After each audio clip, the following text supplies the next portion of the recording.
Okay, magandang umaga sa lahat, Luzon, Visayas at Mindanao. Kumusta paggising sa umaga? Ito ang mga mainit na reaksyon.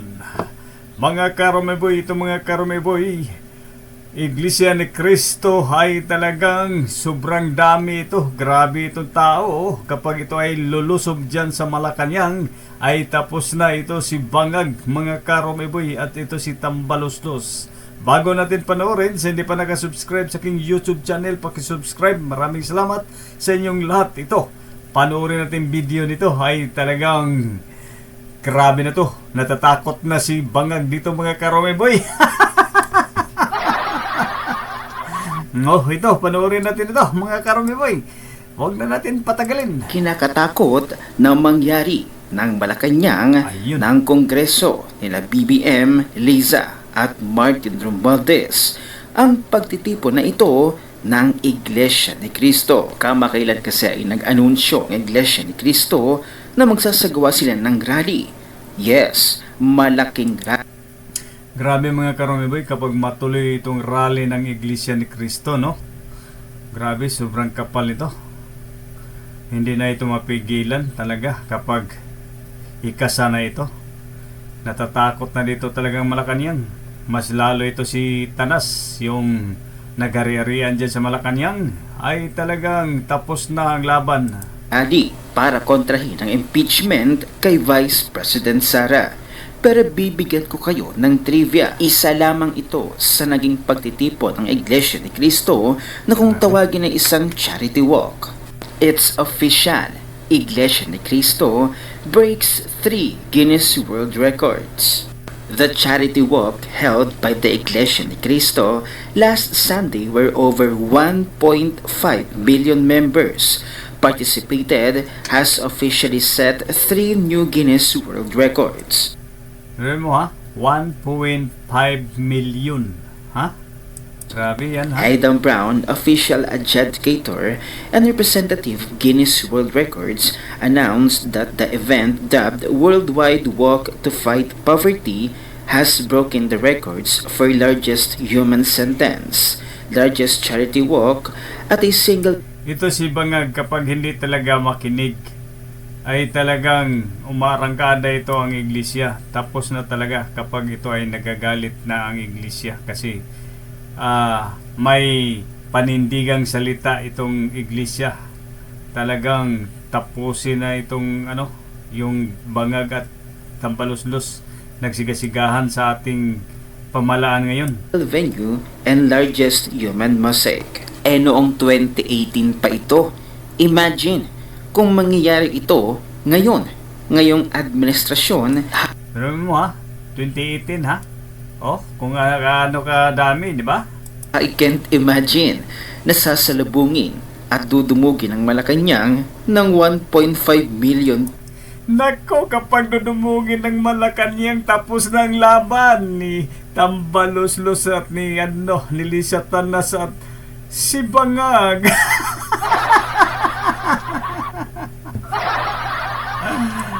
Ay. People mula pa lang sa Iglesia ni Cristo. Kaya nga takot na takot ang mga bangag sa Malacanang. Kaya't huwag niyong hinahamon ang Iglesia ni Cristo, dahil kapag ang Iglesia ni Cristo nagsalita, may isang salita yan at tinototoo nila ang kanilang salita. At higit sa lahat, mayroon silang tunay na unity. Kaya nga nanggagalaitin na rin sa galit itong si Congressman Rodante Marcoleta na isa. Ayun, si Congressman Marcoleta nagsalita na ito sa Davao, ha? Nga handa din siya nga magiging council ni BP Inday Sara Duterte. I-defense niya si BP. Ayun, talagang palaban ito. Hindi na niya din kinaya itong mga kasamahan niya dyan sa kongresong mga Tambaloslos, mga demonyo, mga buaya. Kayo dyan sa kongreso, lumayas na kayo dyan. Sa rin sa miyembro ng Iglesia ni Cristo, huwag na huwag nila akong subukan. Ayun. Tinanggal nila ako sa Justice Committee kasi i-impeach nila yung kahapon Vice lang ito, President ha? para hindi na ako December siguro makisali. Tinanggal nila ako sa Justice Committee. Ang sabi ko sa kanila, yun ang akala nyo. subok-subukan ninyo na i-impeach Hapon lang ito ha, pahayag ni Congressman Marcolita, December 8 ay December 9 ngayon. O, mainit-init pa ha. ang Vice President. I will suggest to her that she should engage me as her Ayun. defense counsel. Kasi mali na po ang nangyayari. Wala nang hustisya. Sabi ko sa kanila, bakit ninyo sinusuri ang confidential funds ng Office of the Vice President? Tama. Why? If you're honest in trying to enact a particular law, kasi po inquiry in aid of legislation, there are more than 400 offices and agencies of government, beneficiaries of confidential funds.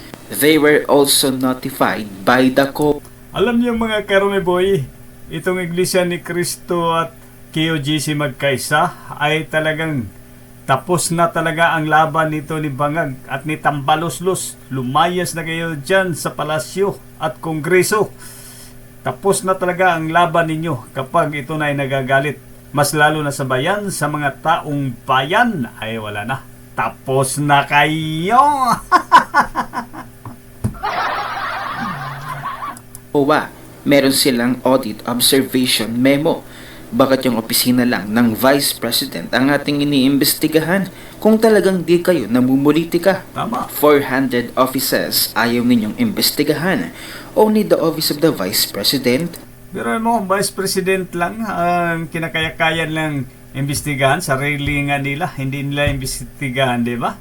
Panawagan pa nga yan ni dating Pangulong Duterte, open the book. Pero hindi kayo kumasa, ha?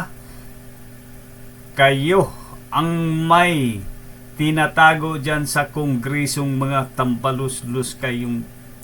Politika po ito. So, di ba? Pangalawa, yung pag-audit, yung pag-examine ng mga papel ng mga reports about public expenditures. Tama. Ito po ay trabaho ng COA. There is only one office. There is no other office mandated to audit and examine the expenditures of public funds. Only the Commission on Audit. Bakit po natin ginagawa? Buti lang mga Karomeboy, mayroong Marcolita, no? Nga handang ipagtanggol ang Vice President Inday Sara Duterte. Ay, hindi na natin dito tawagin ng Vice President. Presidente na mismo. Ngayon, Presidente na kasi sinabi naman ni Inday Sara noon nga walang Presidente ngayon, Vice na lang. Ngayon, Presidente na ang tawag natin. Marami na nang tumawag kay Inday Sara ang Presidente namin. Presidente na yan. Wala nang Presidenteng Bangag ngayon.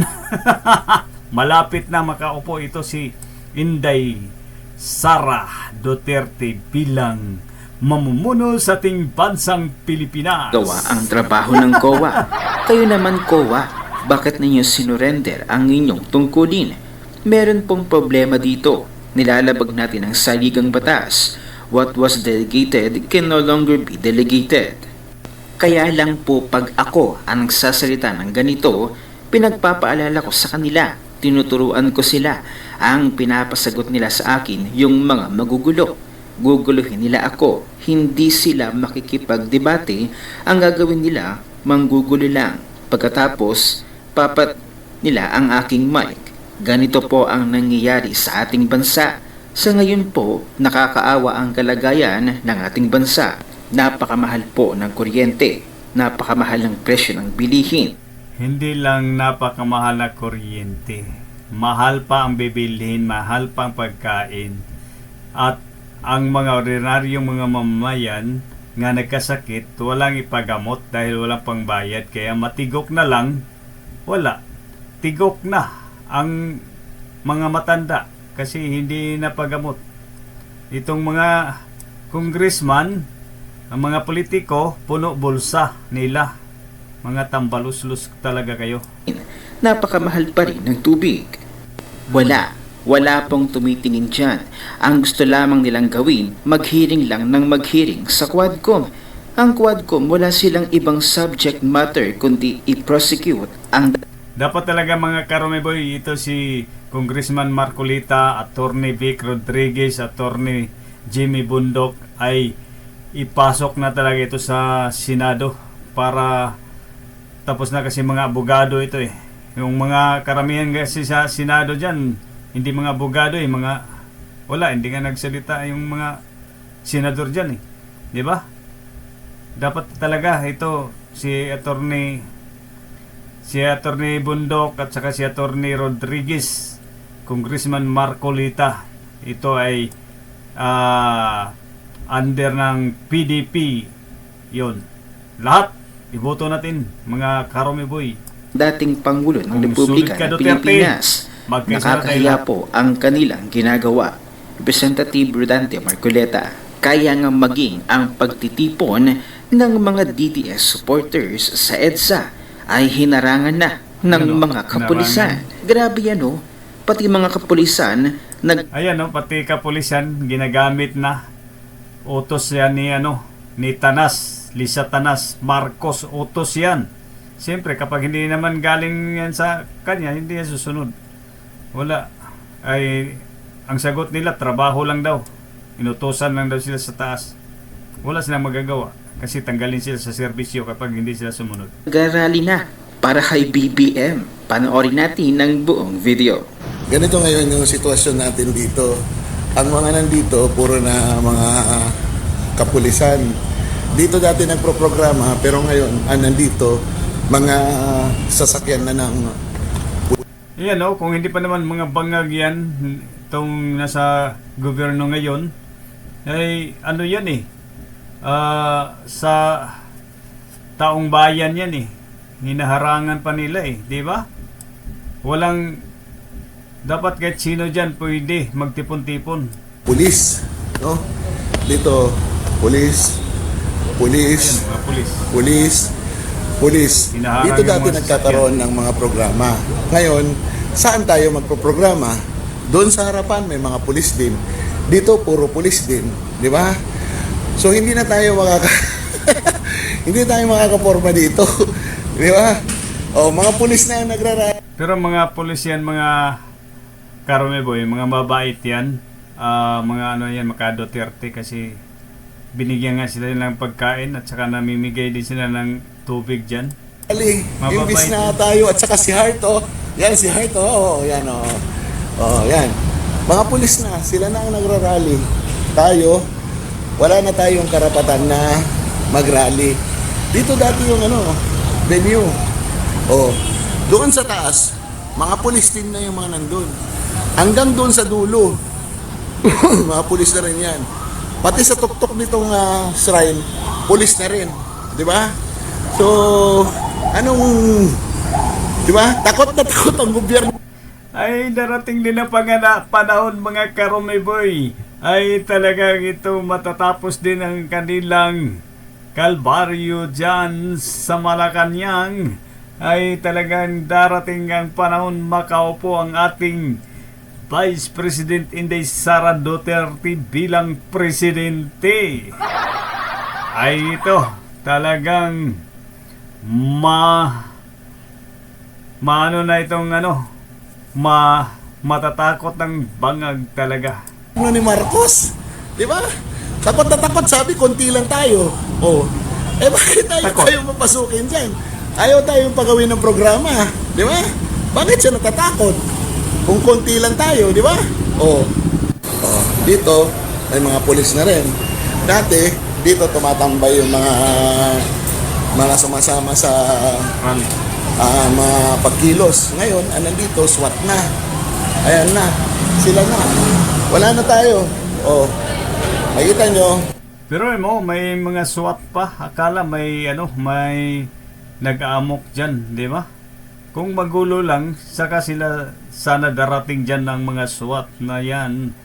Pero kahit walang gulo. Peaceful rally naman yung mga Duterte supporters ay hinaharangan sa mga unggoy. Puro pulis, pati sa mall, pulis na rin. Di ba? Akala ko konti lang kami. Di ba? Akala niyo sinasabi konti lang kami. O kung konti lang kami, bakit kailangan harangan kami ng pulis? Yes sir, idol sir. And pahay sa mga classmates. Hello. Oh. Saan na tayo sir? Wala na tayong pwesto. Saan tayo?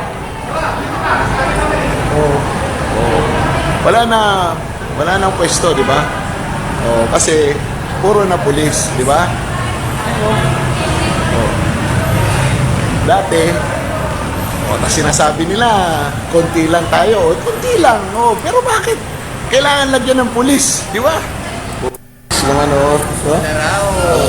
So yun lang ang aking reaksyon, mainit na reaksyon ngayon mga Karomeboy. Maraming salamat, mabuhay tayong lahat. Lagi natin subaybayan itong mga DDS vloggers at mga solid supporters. Magkaisa na tayo. Ayan, hintayin na lang natin, abangan na lang natin ito, ang rally ng Iglesia ni Cristo. Ay talagang sumabay na tayo sa bayanan natin ito. Mga kababayan natin, mabuhay tayong lahat, mabuhay ang bansang Pilipinas. Dito na lang ang aking reaksyon.